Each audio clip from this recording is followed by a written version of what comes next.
রাস্তায় গাড়ি আটকে চাঁদা রশিদ হাতে ধরিয়ে দেওয়া জ্যামজটের অন্যতম কারণ। শুভ হোক যাত্রা, প্রতিটি সড়ক হোক নিরাপদ। জীবনমানের তাগিদে প্রতিদিন পরিবারের উপার্জনকারী ব্যক্তিটিকে ঘর থেকে বাইর হতে হয়। শিক্ষার জন্য অনেক কোমলমতি শিশু নারীদেরকে বাইর হতে হয় রাস্তায়। সেই রাস্তাটি যদি নিরাপদ না থাকে তাহলে এর প্রভাব ছড়িয়ে পড়ে রাষ্ট্রের প্রতিটি পরদে। অপরাধের সিংহভাগ গঠিত হয় রাস্তাঘাটে। একটি সরকারের প্রধান দায়িত্ব হলো রাষ্ট্রের প্রতিটি রাস্তাকে নিরাপদ রাখা। যদি সফল হতে পারে তাহলে রাষ্ট্রের 60% দায়িত্ব এমনিতেই পূরণ হয়ে যায়। সাম্প্রতিক সড়ক পরিবহন মন্ত্রীর এক সাক্ষাৎকারে রাস্তায় সমঝোতার মাধ্যমে টাকা আদায় সেটা চাঁদার পর্যায়ে পড়ে না, এমন সাক্ষাৎকারের পর দেশ জুড়ে তোলপাড় শুরু হয়। দৃশ্যমান চাঁদা উত্তোলনের পরিমাণ বেড়ে যায় অনেক গুণ। সামাজিক যোগাযোগ মাধ্যম সরব। জনগণ কেন জানি আগের সেই নীরব ভূমিকায় নেই।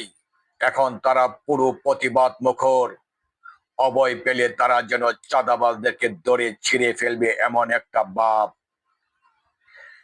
সাম্প্রতিক ময়মনসিংহের এক প্রভাবশালী আলোচিত রাজনীতিবিদের নামে সামাজিক যোগাযোগ মাধ্যমে ময়মনসিংহ সিটি কর্পোরেশন থেকে ইজারাদার মালিক হিসাবে তার নামে চাঁদা আদায়ের রসিদ। আগে ছিল 20 টাকা, এখন 50 টাকা। আলোচনা সমালোচনা পক্ষে বিপক্ষে পুরো শহর। নিজ দলীয় অনেকেই সমালোচনা করছে তার মতন একজন পরিচিত রাজনীতিবিদ এমন ব্যবসার সাথে জড়িত হয় কেন যেখানে সমালোচনা তৈরি করবে। কেউ কেউ বলছে সিটি কর্পোরেশন এভাবে ইজারা দিতে পারে না, তার কোনো বৈধতা নেই। কিছু চামচা ছাপাই গাইছে, কিছু লোক ভয়ে নীরবতা পালন করছে, বাকিরা প্রতিবাদ মুখর। যদি চলতে থাকে তাহলে কঠিনভাবে প্রতিবাদ করবে অনেকেই বলছে। প্রশ্ন থেকে যায়, যদি কোনো পরিবহন সেক্টরের মালিক সমিতির মাসিক চাঁদা হয় তাহলে সেটা রাস্তায় কেন? মাসের নির্দিষ্ট কোনো এক তারিখে তাদের সমিতির কক্ষে সেই টাকা উত্তোলন করতে পারে। রাস্তায় গাড়ি আটকে জ্যামজট তৈরি করে রশিদ হাতে ধরিয়ে দিয়ে নেতার নামে চাঁদাবাজি, ছিনতাইকারী তৈরির একটি প্রাথমিক ট্রেনিং। আর যারা এসবের ইজারাদার বা পরিচালনা করছে তারা ছিনতাইকারী সিন্ডিকেট গঠনে নৈপথ্য কারিগর।